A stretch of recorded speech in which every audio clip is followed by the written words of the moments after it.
prospect with integrity, we will get customers who have integrity. Integrity is the foundation from which everything is built on. You better understand value. But at the end of the day, sales is a relationship business. It is a people business. It is an emotional business.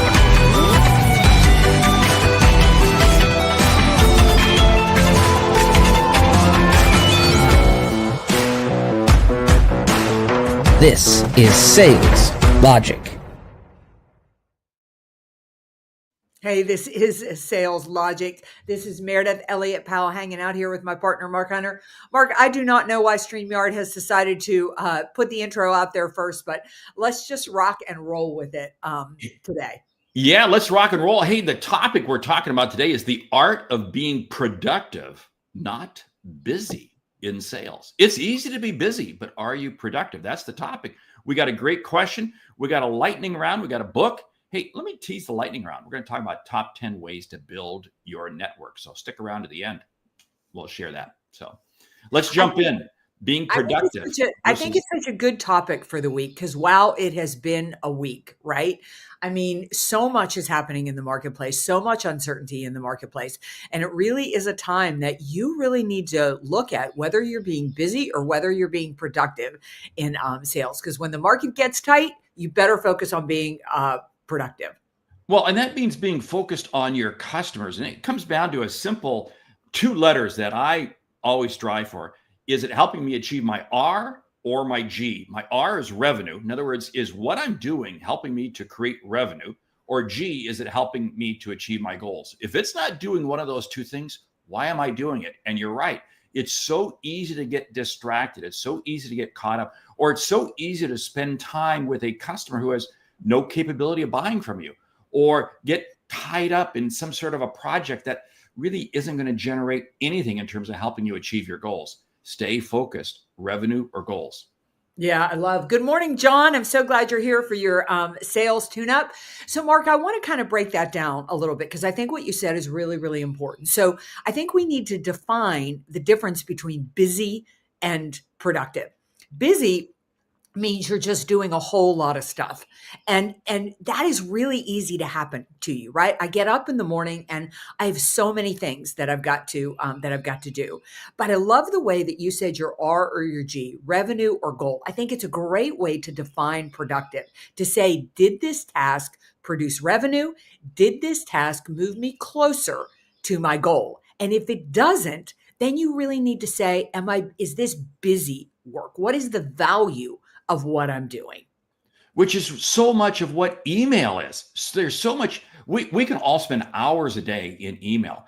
And all we're doing is reading messages, going through things. And no, minimally what you got to do is you got to park it. You got to park that email to a low productivity period. It might be Saturday morning after you've listened to Sales Logic podcast or something like that.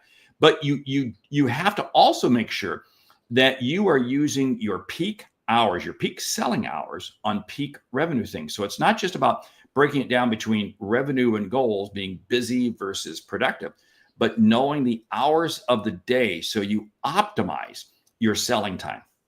Yeah. Good morning, Natalie. It is a fantastic topic, really focusing on what matters most.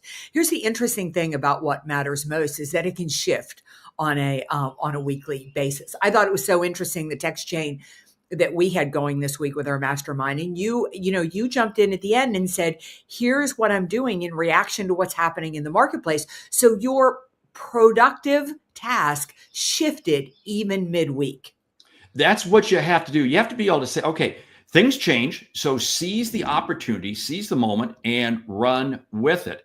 And again, though, it's not allowing yourself to get caught up in being distracted, because this is what happens so many times. You may get a call from a customer and they're looking for some information on something, but there's no rush to get them the information. And so what happens is, do you sit there and rush to get it to them? But if you do, oh, guess what? That took time away that you could have been making 3 or 4 other phone calls. Maybe you get that information to them some other time of the day, some other period. So in other words, it's also blocking your time to making sure that you're optimizing it. But you're right. Seize moments as they come. Yeah. Good morning, Dave, another member of our Sales Logic Mastermind. Goals and revenue are great insight, Mark. And that is why during uncertain times, focusing on personal development and gaining a resilient mindset is paramount. Dave, I love what you're saying there because I'm so interested, Mark, in what you define as productive. Like, what are your productive behaviors?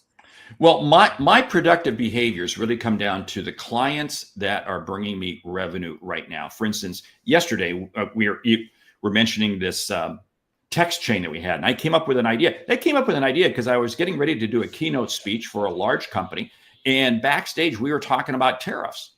Talking about the economy, and I suddenly just threw out an idea to the chief revenue officer, and she jumped on it, said, yeah, great. So then I quickly made another call, and okay, got a good interest there. So it's like, this is an idea. So it's staying focused on listening to your customers. That's number one. But here's the whole thing. Are you listening to your customers who can make decisions? See, I mentioned I was talking to the chief revenue officer. During the course of the day, I was talking to a number of other salespeople and so forth. Great conversations, but they're not money conversations. You got to make sure that you stay focused, that you know that at the end of the day, you got to ask yourself, did I have money conversations?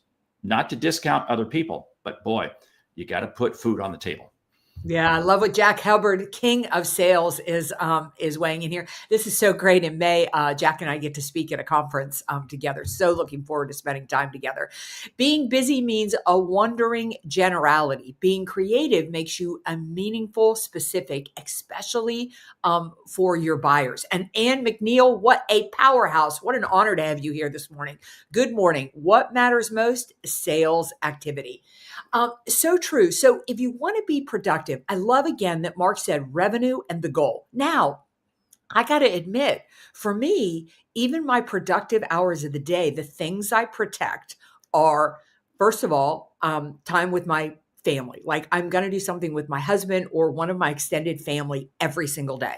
I'm going to protect my health. My workout is a productive piece for me. And then my sales activity. What am I doing on a daily basis to generate revenue? It's my first business activity every day after I set my mindset. But why do I focus on my family and my health first? Because my mind can't quiet down to focus on business until I say what matters to me most gets taken care of first. See, that's your goal. And I love that. And that really sets up well the question that comes from Maria in Cartagena, Colombia. She says, I just got the job of my dreams. I've been working in operations for a large manufacturing firm for years.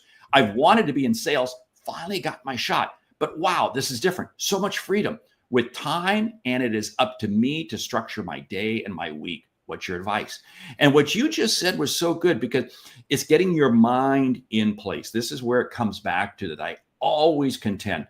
Top performers start their day the exact same way every day. Why? Because it's part of the process of getting your mind ready to make it happen. Focus is absolutely critical. And I have a very set routine. I know you have a very set routine. And like working out for you, absolutely critical because it protects your mindset. I already had a chance to work out this morning. Same thing. Why? Because it puts us in the place to generate revenue and focus on our goals. Yeah, I love that John is saying, emphasizing prospecting every day, early morning. John, Mark and I both do the same thing. Why? For us, early morning are our peak hours. Mark's a little better. I'm a little worthless after about 8 o'clock at night. I'm going to fall over and go to sleep. I would never type an email that mattered at 8 o'clock at night because it's definitely going to have a big typo in it. Bill King, I encourage my team to work closest to the money, like a reverse sales funnel. Brilliant. And Christine is asking us, do either of you use the Eisenhower matrix? For people who don't know the Eisenhower matrix, it's the urgent, I forget what everything's in the quadrant. I don't use that matrix in its form, but it is the way I set my to-do list every day. Yes, it is. And Eisenhower matrix was then run with Stephen Covey. He took and he built on that. But here's something that I really take to task. And that is, every morning, I'm going through my goals. What are my goals? And then what are the activities I got to do? I know you do the same thing. But then I write down what are those 4 things, 3 or 4 things that I know I have to get done first. These are the highest priority items that I've got to get done. And I don't deviate until I have those done. And what it does is it really ensures that those first couple hours of the day, and oh, by the way, prospecting's right there, I get that stuff done. And it's why I subscribe to the 10 a.m. rule that by 10 a.m. every morning, you want to have accomplished something significant because it gives you a credible sense of accomplishment. And it keeps you in that I'm productive, not just busy. Yeah. And I think I'm a big believer too in managing your energy, not managing your time. So I love what you said there too, that when you get those 4 things done, you get this infusion of energy, and that energy is going to make you more productive going forward. But I think one of the topics we're missing around productivity, and this goes basically to our question, is that you need to really be honest with yourself. And honesty is so important in productivity. Like, is this client I'm calling worth my time and energy? I was in my CRM this morning and I had two follow-ups come through. And to tell you the truth, I was wasting my time and energy. They are never going to book me. I'm not even sure the business is there. There's no budget. Why am I wasting my time and my energy on this? Why does it count as a call when there's really no future there? See, that brings up this key piece. It's so easy to be active. In other words, I'm just going through the motions, and that's so key. We got a lot of Sales Logic Mastermind members chiming in this morning. Great to hear from you, Roberta. Yeah, it's you have to make sure that you read, write, meditate, and exercise first thing in the morning. This is part of that morning routine that you need to go through. It's absolutely key. You know what's interesting is time is the one asset that we can't make more of. We can't make more. Yeah. So and everybody gets the same amount. Everybody gets the same amount. So, you better be able to use it wisely. And this is why both you and I are so strong on this. You start the morning focused, start the morning very much keyed in on your big activities. And then you work back from there. Yes. I love Andy jumping in. A production worker is laser focused on his time or machine. Sales should do the same. You're right. See, it's so easy for us to get distracted. This is why, Maria, in your new role, you really got to ask yourself, are you holding yourself accountable to yourself?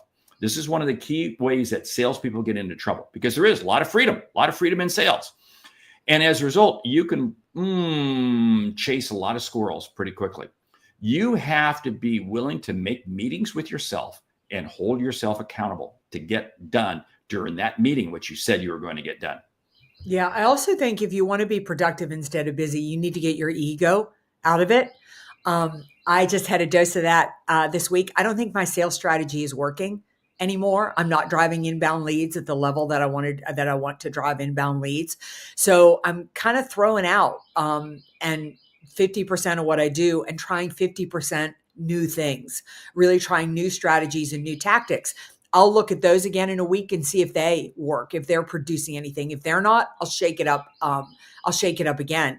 But if you want to remain productive, it's kind of like working out, right? Like you work out and then you reach a stall. Like you plateau. And once you plateau, the first thing they'll tell you is you need to shake it up a little bit. You need to do things a little bit differently so you confuse the body a little bit. You need to do the same thing with the sales strategy. But you got to make sure that you really understand why you've stalled out, and have you stalled out, or have you stalled out just because of your lazy feeling. Our good friend Vern Harnish talks about this. Every business goes through a stair step, and you get to that next landing and it stalls out, and you have to rethink, reassess. Here's the whole thing though. You don't just chase every shiny object. And I know you don't, because again, you're statistically looking at your numbers. You're statistically analyzing what's happening. And from that, then you're making a judgment call as to what to go forward and do. And you're giving it enough time to play out. This is what's so key. So many salespeople who are busy, they just run from one idea to the next, and they never give anything a chance to really bake in the oven. You don't know what's in the oven until you let it cook. I love what Jack is saying here. In these times, being focused on the revenue and goals of your clients makes you a go-to. Providing value to others is your superpower in good times, bad times, and all the time. Cannot be more valid and cannot be more true. Listened to a great interview with the CEO of Verizon. And he said that basically he made a list of the 12 things that only he can do in the company, that nobody else could do those. And he grades himself every single week on how much time he spends on those 12 things. And I love that. So I adopted it for my own business. And it's not so much about the only things that I can do, but what are the I have 6 most productive things that I can do to grow my business. And I look at it every single Friday and ask myself, how much time did I spend focused on those tasks? Some weeks I'm great and some weeks I'm not very good at all. But the idea is to constantly get back on the horse and hold myself accountable and to be intentional for being productive. See, that's the difference between just being busy. You are being productive because you're looking at those 5 things. These are the 5 things I can do, and you're delegating everything else. This whole thing, we've got to get off the plate what we can get somebody else to do. You have to be focusing on those 5 things. I love what Spencer's jumping in saying, blocks of time daily for what brings the most ROI. That is so true. I talk about this all the time. Block your day into 2x4s. It's 4 2-hour blocks, and you hold yourself accountable for that 2-hour period. This is what I'm going to do. It comes back to the whole simple thing, accountability. If you can't be accountable to yourself, there's no way you're ever going to achieve any level of productivity versus just being busy. Yeah. And I love what you said about data too, and looking at the numbers, because if you're not looking at the numbers, you don't really understand where you're productive and where you aren't. I met with my team yesterday and we had a couple of spikes in my social media this past month. And so we were going in and saying, what did I post? What was the information? What got traction? Why did it get traction?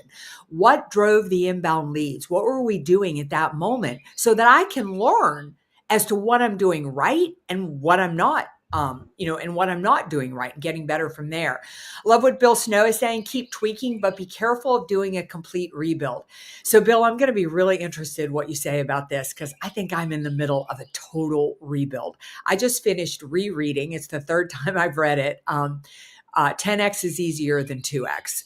And the whole idea behind 10x is easier than 2x is that in order to get to 10x, it's an 80-20 rule. You can only continue doing 20% of what you've been doing, and you have to change up the 80%.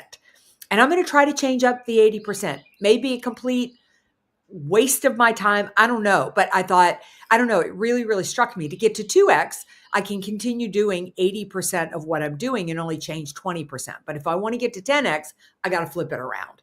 Knowing you're not throwing the baby out with the bathwater. You are doing more tweaking than you realize, because again, you've got a great model. And then I'm going to challenge you, that 80-20 rule. You say, okay, 20% delivers 80%.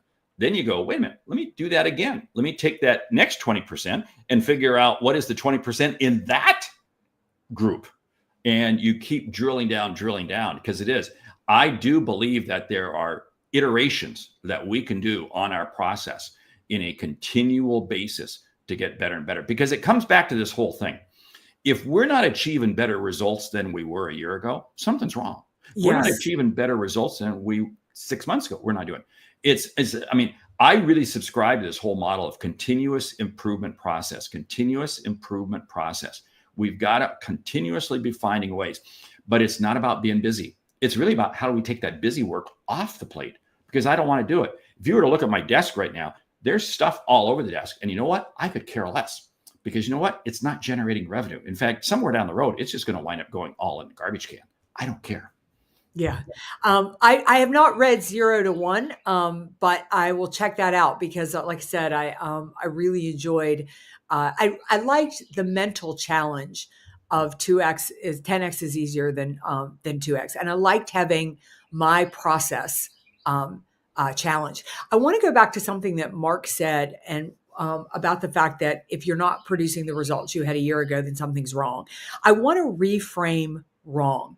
I want you to frame wrong as a positive. Like, it is perfectly normal in sales for results to go down. like all you're like working your tail off and working like crazy and not getting the results that you need. That happens because we are living in a time that the marketplace shifts. And when the marketplace shifts, if you don't get your head out of your business and look around or study the data, that is why when I see salespeople who do not study data, then they are salespeople who are busy, not productive. The best sales coach out there is you and what you did from an activity and a results basis on a weekly basis and learn from it. And as Mark said, continuously improve. I'm going to build on that because a lot of people take their emotions and look for data to support the emotions. Wrong. You look at the data and back your way into it. Bill Snow saying, sounds like Meridith needs a coach. Meridith, you are your own best coach. I know, I do, Bill. I do. I might call you. I'm always, I think everybody needs a coach. I'm always wide open to feedback. But where I believe my business can go in my mind is not coming out in my activities. So I would say I'm bordering a bit busy right now on relation to my goals. And I want to move more into productive. And to move more into productive, I got to shake things up. See, and that's turning it from action to productive action. Right. And that's absolutely key. Hey, wow, time is flying by. We got to get to the book. Book is by our good friend who's written a new book, Building What Matters, Creating a Life of Significance by Sydney Jocks. She's got a great background, female engineer. Yeah. If you, this is such a good book. I wish I'm at our beach house, so I don't have the book on me right now, but I read it before I came down here. It's such a great book. I mean, Living a Life of Significance. Sydney has an unbelievable story. She is honestly one of the most genuine and authentic people I have ever met in my whole life. And her story is really powerful.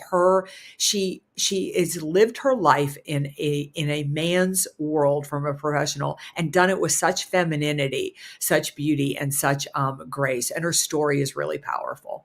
Yeah, excellent book. Pick it up. And hey, I just posted into the notes, hopefully it's going to get out there, the Sales Logic Expert Exchange. We got Mike Weinberg coming up on the 28th.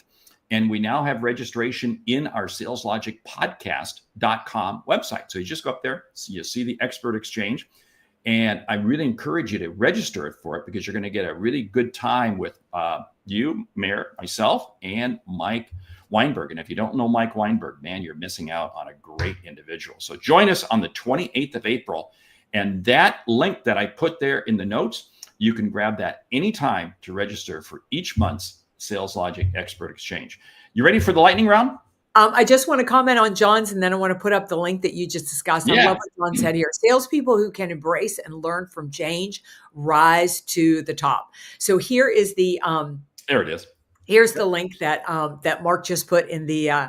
We'll make sure it's in the show notes. Listen, if you don't know Mike Weinberg, you should know Mike Weinberg. And this is going to be a really powerful sales expert exchange. Given everything that's happening in the marketplace, if you want to understand how to sell, if you want to understand how to lead, then you need to attend. We'll see you the last Monday of the month, 4:00 Eastern. All right, I am ready for the lightning round. Lightning round, top 10 ways to build your network. Go.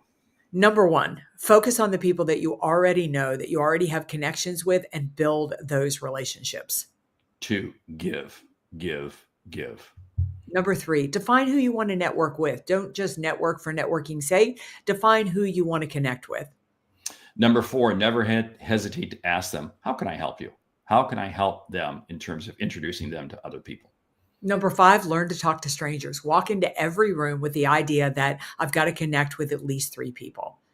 Number 6, throughout each day, always look for ways. Is there somebody who I just met that I need to connect to somebody in my network? Is there somebody who I just met that I should add to my network?